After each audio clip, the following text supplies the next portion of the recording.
During the life of First Time Mums Chat, I've spoken with a number of birthing professionals, such as midwives and lactation consultants, who have shared precious insights and tips about those special early moments with your little one when you're commencing your parenting journey and building that all-important bond. This week, I'm talking with J'Nel Metherell, who is a lactation consultant located in the UK. I was drawn to speak with J'Nel after reading a post she had written on Instagram about obsessive weighing. I could tell immediately that she had hit on a troublesome area because her post had plenty of comments from young mothers who clearly identified with its contents in their birthing journeys. The post was titled, "What's Wrong with Taking the Baby's Weight at Birth?" And in it, J'Nel talks about why having blinkers on and solely relying on the baby's weight when they are born often leads to decisions being made which cause both mums and babies unnecessary stress, setting them on a path that can lead to feeding and other difficulties. I've included a link to J'Nel's post in the show notes, and I'll let you know where you can find them at the conclusion of our interview. I'm Helen Thompson, and welcome to First Time Mums Chat. I'm a childcare educator and baby massage instructor, and know that being a parent for the first time is challenging and changes your life in every way imaginable. To help ease your transition into parenthood, I aim to offer supportive, holistic approaches and insights for mums of babies aged mainly from 4 weeks to 10 months old. My goal is to assist you to become the most confident parent you can and smooth out the bumps along the way. This podcast is brought to you by My Baby Massage. To find out how Baby Massage can help you to increase your confidence and feel more connected with your baby, check out My Baby Massage introduction video at mybabymassage.net/intro. Let's do this together. This podcast is for informational purposes only and does not constitute medical advice. Please contact a medical practitioner if you are concerned or have any medical issues.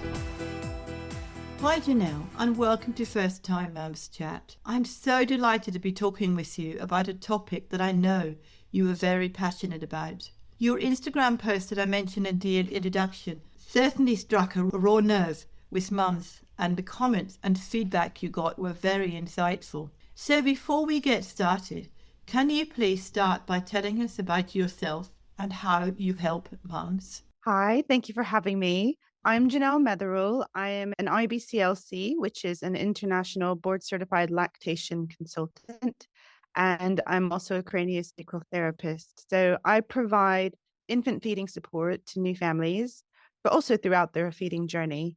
Mm-hmm. And alongside that, I offer body work where I feel that it helps the baby feed and also for the mother. Yeah, so that sounds very intriguing. So what are the sort of problems if you're a first-time mom and you've just had a baby and you're in hospital? What's the main problems that people have with birth weight? So with birth weight, it's such a huge, complex issue because when you have your baby, what most of us do is we go along with the procedure because we don't think that there's anything else that we can do or would want to do. So the procedure would be that as soon as baby's born, usually within the first hour, they're weighed. And that weight becomes the benchmark moving forward. So that's what your baby's birth weight is. And going forward, depending on if they lose or if they gain, it will decide how the baby is treated with regards to their well-being. So not much else is looked at besides that. So we don't realize that. And we also don't oftentimes get a lot of support around feeding and all of the things that could impact weight. So we don't realize that the way birth happens. So if there's an induction, if fluids were received, medications, things like that, that can impact weight. If there are any conditions like gestational diabetes, hyperemesis gravidarum or anything like that, those things can also impact baby's weight. So sometimes that first initial weighing when baby is born is a bit more inflated than it should be. So in those first few days, hours, baby can lose a lot of weight, and it's not actually related to feeding. It's related to other factors, but that's not taken into account. It Oh, becomes right. about feeding. So it becomes about the intake. So in the UK, on about day 3 to day 5, babies weigh again. And if they've lost too much weight, and that varies from area to area, usually if babies lost more than 10 to 12%, then they will be readmitted to hospital and treated as not getting enough milk.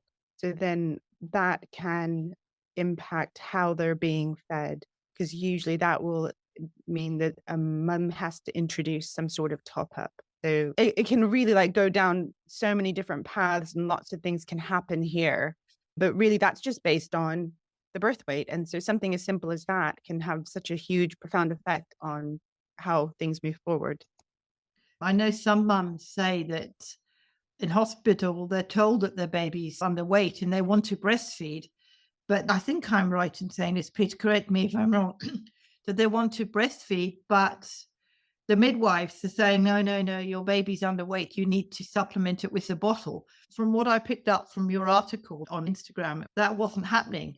They were being encouraged to bottle feed and they weren't getting the support in order to build up the milk supply so that they get the colostrum. That's what I picked up from your article, that the midwives weren't giving their mums a chance to learn how to breastfeed and encourage them to breastfeed. They were just saying, oh, no, Yeah. no, your baby's way underweight. You need to bottle feed. And they weren't supporting them with the latching and everything else. Yeah. So a lot of the staff that are there, frontline staff supporting mums as soon as they've had their baby, don't have the skill to support with feeding. And so Mm, they feel out of their depth. Also, it can take a lot of time to sit with somebody and help with positioning and attachment and to work out what might be going on. So the default a lot of times is just to offer the bottle, because then you can manage the intake, however many ounces or milliliters are going in. So then you know that baby will gain. So it's an easier route for them to take, and they have to tick a box in order to discharge you. So right. for them, it's like, we just need to get you out of here. And there are people that do have the knowledge and do want to help, but they're very few in the grand scheme of things. So you do get a lot of mothers that are just being handed bottles and told, get the weight up, and then you can be discharged. They're told that they can't leave the hospital, that they need to do a certain thing. And obviously, most moms just want to get home. So they'll do that. Yeah, that Yeah. sounds like they're getting a lot of pressure put on them to do something that they Yeah. might not particularly want to do, and they're not getting that support to help them. For instance, if they go home and they want to breastfeed, they haven't been given that support and they go home feeling really overwhelmed, not confident, and thinking, I'm a really bad mum because I can't do this and I'm being forced to do that. It's really not rewarding for the mum and not supportive for the mum because they're just feeling so stressed. Yeah. So, in my experience of supporting parents, I would say what happens in those situations is not that they question the support they're being given, but that they question their own ability to do Mm, something to feed their baby and to care for their baby. So, we're very good at this not loving ourselves, not seeing our worth, not seeing our value and our abilities, and turning on ourselves. And I think that's what new mums tend to do, because we're in a very vulnerable state and we don't know how to care for our baby. We've not had a baby before. We're doing it all mhm. wrong. We're doing it badly. And we don't look at the fact that the person that was there to help us didn't help us in that situation. We also don't know what the possibilities were Mm, to mm. get us breastfeeding. I see a lot of people get months down the line and start to reflect, and then they start to realize that actually this person didn't tell me. I see a lot of people that one of the options you have is to express your breast milk and give that in a bottle. But a lot of people aren't even told that. And it didn't Mm. occur to them in that moment that they could express. So they were just giving formula. Something as simple as that. It takes months for us to really get our head back around to it and go, oh, I could have done that. And because I Mhm. didn't do that, that didn't just create the bottle issue, that created a supply issue, and that created the overwhelm and all of these other things that then came in. Obviously, months down the line, then you're a lot further along and a lot of other things have happened. A lot of times people have stopped breastfeeding by that point. So yeah, like I said, it can escalate really quickly in those early days. And we rarely question the other people supporting us. We usually just turn on our own that we weren't able to do it and that we failed. I see a And lot of people say, I failed at breastfeeding. And that's mm, quite a harsh thing to say about yourself because obviously you tried really hard. yeah, from what you're saying as a lactation consultant, is that you give them that support. And I don't know if you're a midwife as well, but you give them that support to say to them, look, I know you're having problems, but let's just see how we can help you. And then your birth weight will get up. Once they've had the cholesterol, their birth weight will get up. So even if it's not, they can say, all right, we can let you go home with a midwife or a lactation consultant and then take it from there. And if the birth weight doesn't increase, well, then you have to come back in. Wouldn't that be a good solution to the problem? That would be ideal. That would be perfect if that's what would happen. So I'm not a midwife. Some lactation consultants are also midwives, but I came through it from a breastfeeding counselor role. And not all midwives are actually trained in breastfeeding. Sometimes they can Right. have about 6 hours of breastfeeding, and it really depends on if they have received UNICEF training. So again, it varies from area to area.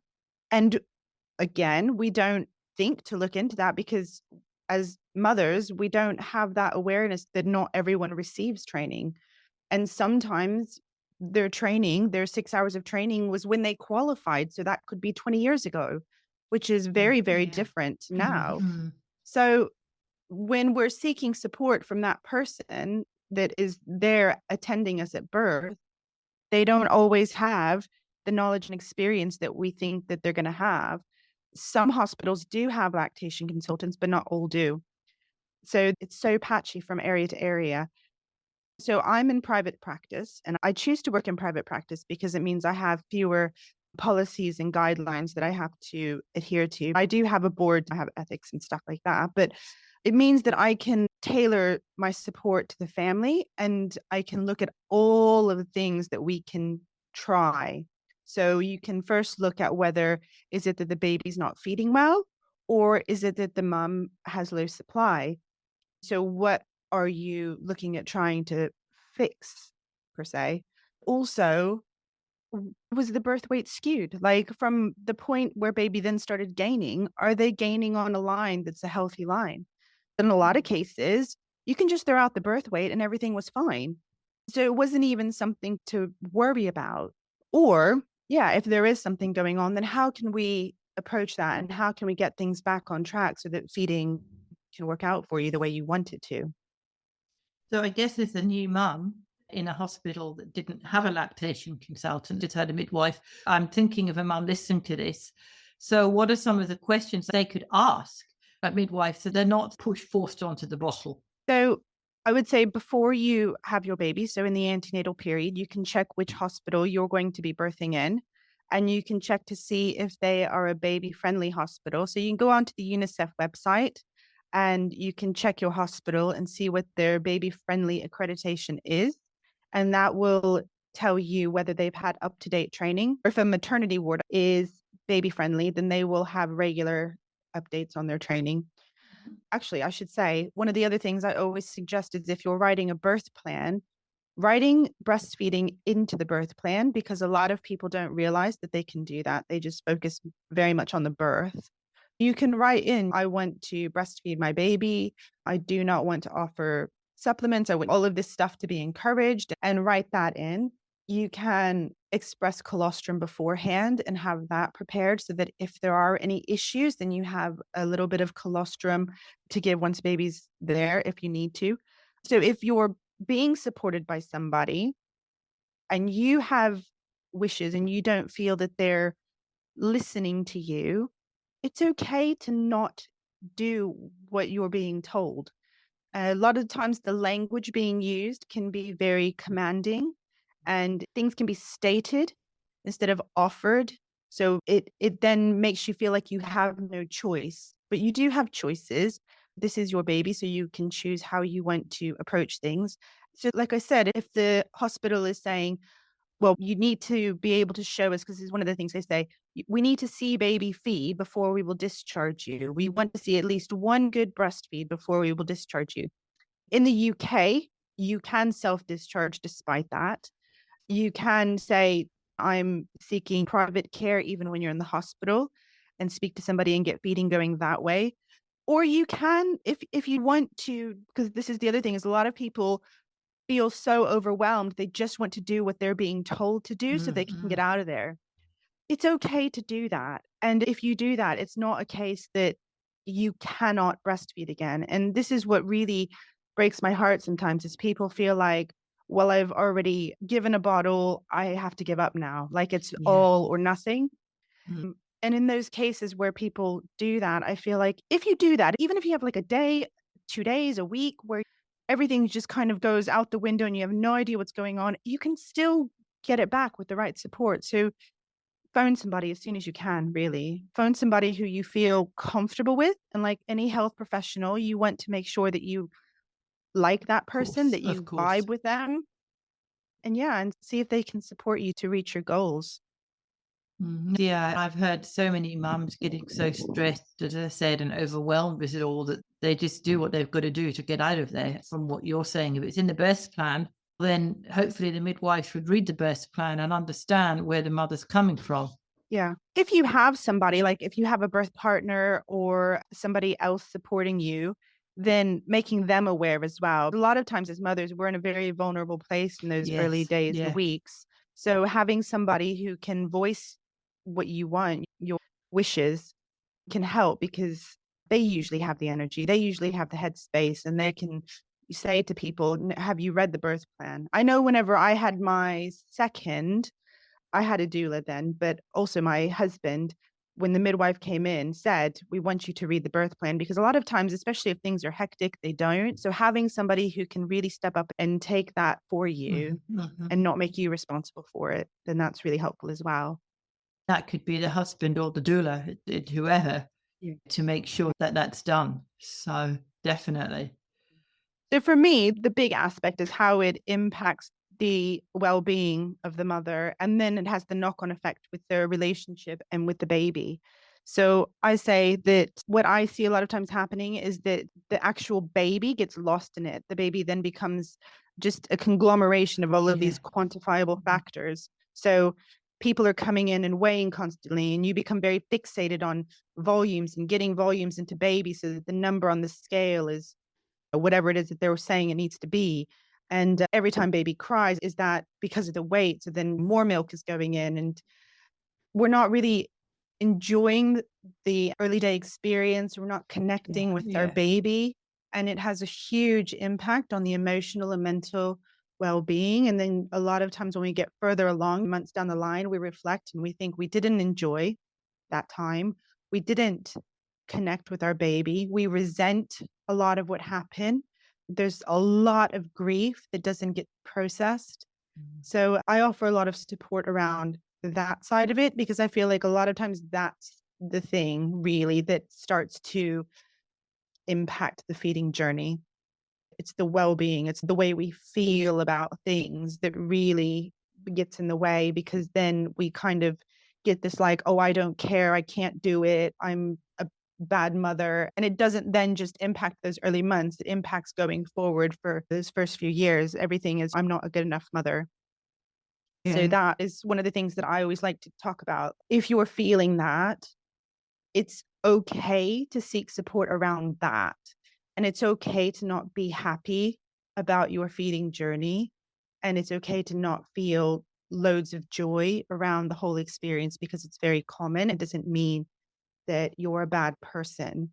Mm, mm. It just means that to this point, no one has held you in your grief, and you need to find those people or that person and that space to be able to really unfold with that.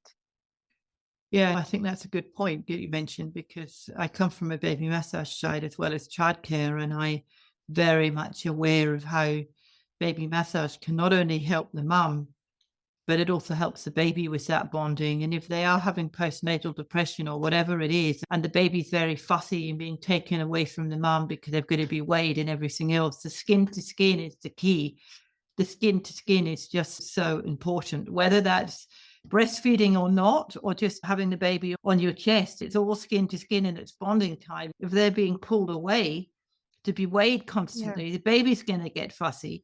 The baby's going to be upset. And so is the mum going to be upset. It's just giving the parent and the baby that time at the beginning is what you're saying, just to relax with the baby and feel the bond between you both and enjoy, even if it's just for 15, 20 minutes. Yeah, exactly. I think you can say, again, in your birth plan, you can say, I want to have an hour, 2 hours without interruption, however long you want to say.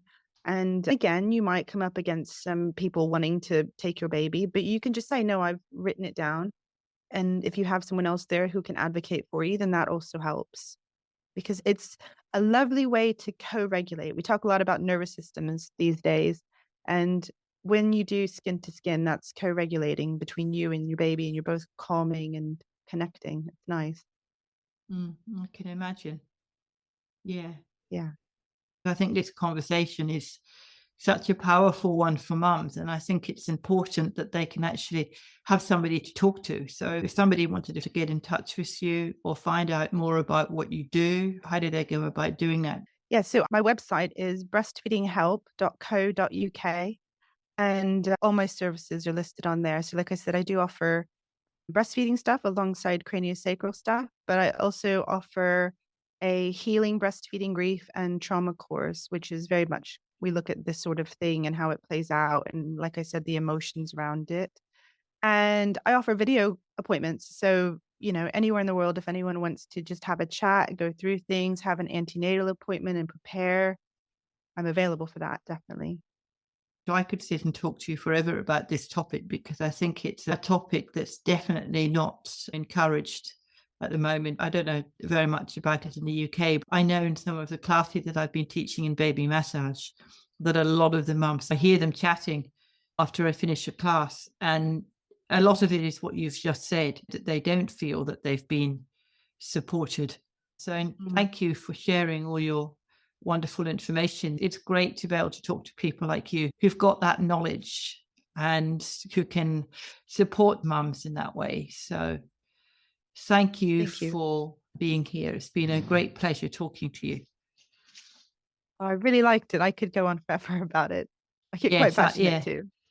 Wow, J'Nel offered some great advice for mums who will be facing the whole birth process and likely to be dealing with the usual hospital maternity environment. I think it is very wise, as J'Nel suggested, to not be afraid, to be assertive at times, or find someone who can help you by acting in this capacity. You need to do your utmost to ensure that you get off to a good start in your parenting journey. So don't let professionals walk over you, and don't forget that a lot of frontline staff supporting you when you have your baby are out of their depths when it comes to feeding, which they don't have the skills to support you with. I've included links to J'Nel's Breastfeeding Help website, his social media, and What's Wrong with Taking the Baby's Weight at Birth Instagram post in the show notes, which can be found at mybabymassage.net/podcast/123. That's mybabymassage.net/podcast/123. On the First Time Mums Chat podcast, I've spoken with a number of birthing professionals about supporting births, and I'm regularly asked for tips and suggestions from mums on this topic. If this is an area that you would like to know more about, or do you have any questions relating to it? If so, I would love to hear from you. You can contact me via email at support@mybabymassage.net. That's support@mybabymassage.net. Next week, I'm going to be sharing hints for newborn bath time. So be sure to listen to this episode when it comes out, and please subscribe to First Time Mums Chat via your favourite platform so that you get quick and easy access to all our episodes when they are live.